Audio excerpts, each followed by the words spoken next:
بسم اللہ الرحمن الرحیم۔ رسول اللہ صلی اللہ علیہ وآلہ وسلم نے بوڑھے شخص کی شہوت سے بچنے کا حکم کیوں فرمایا؟ اس میں کیا حکمت تھی؟ اور آج کل کے پرفتن دور میں اپنے بچوں کو، خاص طور پر اپنی ماؤں بہنوں کو بوڑھے شخص کی شہوت سے کیسے بچایا جا سکتا ہے؟ محترم دوستو، جیسا کہ آپ جانتے ہیں کہ آج کل کے زمانے میں بچوں کے ساتھ جنسی زیادتی کے واقعات بڑھتے چلے جا رہے ہیں۔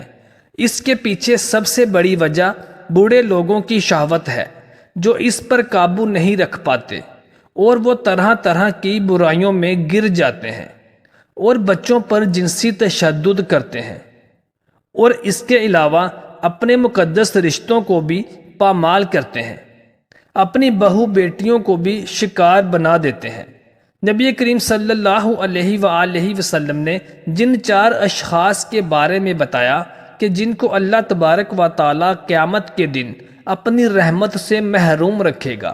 اور عذاب سے دوچار کرے گا، ان میں بوڑھا شخص جو کہ اپنی شہوت پر قابو نہ رکھ پاتا ہو، وہ بھی سر فہرست ہے۔ آپ صلی اللہ علیہ وآلہ وسلم نے ارشاد فرمایا کہ 4 شخص ایسے ہیں جن سے اللہ تبارک و تعالی قیامت کے دن بات نہ کریں گے اور نہ ہی انہیں پاک کریں گے اور نہ ہی ان کی طرف رحمت سے دیکھیں گے، اور ایسے لوگوں کے لیے دردناک عذاب ہوگا۔ محترم دوستو، آج کی ویڈیو میں ان 4 بدبختوں کا ذکر کریں گے جن سے اللہ تبارک و تعالیٰ کو سخت نفرت ہے، اور اللہ تبارک و تعالیٰ انہیں سخت عذاب سے دوچار کرے گا اور قیامت کے دن ان کی طرف نظر کرم بھی نہ فرمائے گا۔ نمبر 1، قسمیں اٹھا کر مال فروخت کرنے والا۔ جو شخص اپنا مال فروخت کرتے ہوئے جھوٹی قسمیں کھاتا ہو اور کثرت سے قسمیں کھاتا ہے، خواہ وہ قسمیں جھوٹی ہوں یا سچی ہوں، لیکن وہ قسمیں کھانے سے گریز نہیں کرتا، اس کو بس اپنے مال بیچنے سے غرض ہوتی ہے، اس سے شخص کو اللہ تبارک و تعالیٰ اپنا عذاب دے گا۔ محترم دوستو، اسے چاہیے تھا کہ اللہ تبارک و تعالیٰ پر بھروسہ رکھتا، کیونکہ اگر مال کا فروخت ہونا اس کی قسمت میں لکھا ہوگا تو گاہک اسے ضرور خرید لے گا، اور اگر فروخت نہ ہونا قسمت میں لکھا ہوا ہو تو یہ 1000 جھوٹی قسمیں کھائے گاہک اسے نہیں خریدے گا۔ لہٰذا تقدیر پر ایمان کی کمی پر، اللہ پر توکل کی کمی اور اللہ تبارک و تعالیٰ پر بھروسہ نہ کرنا اللہ تعالیٰ کے نزدیک ناپسندیدہ عمل اور ایسا شخص بدبخت لوگوں میں سے ہے۔ اسلام نے کاروبار میں قسمیں اٹھانے سے منع فرمایا ہے۔ جھوٹی قسمیں تو کسی بھی صورت میں جائز نہیں ہیں، کیونکہ وہ کبیرہ گناہوں میں سے ایک گناہ ہے۔ البتہ اگر کبھی کبھار کسی وجہ سے سچی قسم اٹھانا پڑ جائے تو اہل علم اس کے جواز کے قائل ہیں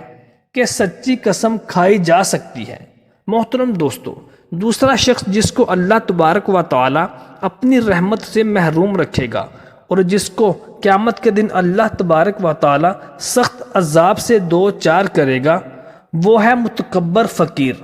متکبر فقیر دوسرا شخص جس سے اللہ تبارک و تعالی کو نفرت اور بغض ہے کہ ایک تو وہ فقیر اور کنگال اور دوسروں کا دست نگر اور محتاج ہے، اور اوپر سے تکبر کر کے اپنی جھوٹی برتری ظاہر کرتا ہے۔ اللہ تعالیٰ کو یہ ہرگز پسند نہیں۔ اللہ تبارک و تعالیٰ تو کسی مالدار اور غنی شخص کا تکبر بھی پسند نہیں کرتا، جبکہ فقیر اور محتاج شخص تکبر کرے، یہ تو اللہ تبارک و تعالیٰ کو بالکل بھی پسند نہیں۔ گویا یہ شخص اپنے عمل سے یہ ثابت کر رہا ہے کہ یہ احکام الہی اور خشیت الہی سے بے نیاز ہے، اور اللہ تبارک و تعالیٰ کے نزدیک اس کا تکبر کرنا مالدار آدمی کے تکبر کرنے سے بھی زیادہ کبیح ہے۔ نمبر 3، بوڑھا زانی۔ یہ شخص تیسرا شخص ہے جس کو اللہ تبارک و تعالیٰ نفرت سے دیکھے گا۔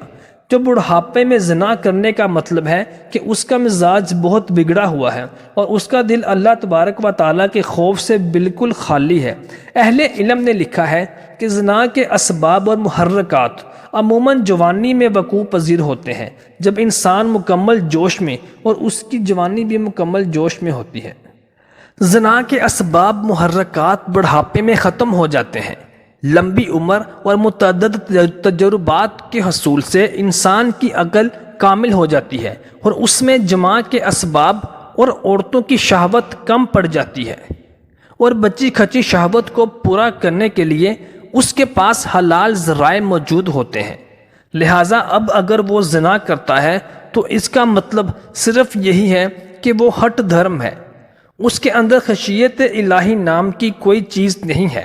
ایک حدیث میں ہے کہ نبی کریم صلی اللہ علیہ وسلم نے ارشاد فرمایا، 3 آدمی ایسے ہیں جن سے قیامت کے روز اللہ تبارک و تعالی نہ تو بات کرے گا اور نہ انہیں پاک کرے گا، اور ان کے لیے سخت دردناک عذاب ہوگا، یعنی بوڑھا زانی، جھوٹ بولنے والا حکمران اور متکبر فقیر۔ نمبر 4 وہ شخص ہے جسے اللہ تبارک و تعالیٰ کو نفرت ہے، اور وہ ہے جسے اللہ تبارک و تعالیٰ نے حکومت دی، اختیارات دیے تاکہ یہ اللہ کی زمین پر اس کے بندوں کے درمیان عدل و انصاف کرے، مگر اس کا معاملہ برعکس رہا۔ یہ اللہ تعالیٰ کی مخلوق پر ظلم و ستم ڈھاتا رہا اور ان کو اپنے ظلم و زیادتیوں سے تنگ کرتا رہا، اور اللہ تبارک و تعالیٰ کے احکامات کو بھول گیا، حالانکہ اللہ تبارک و تعالیٰ نے اس کو اختیارات دیے تھے جن کو استعمال کرتے ہوئے انسانیت کی فلاح و بہبود کے لیے اقدامات اٹھا سکتا تھا، لیکن اس نے اللہ تبارک و تعالیٰ کو بھلا دیا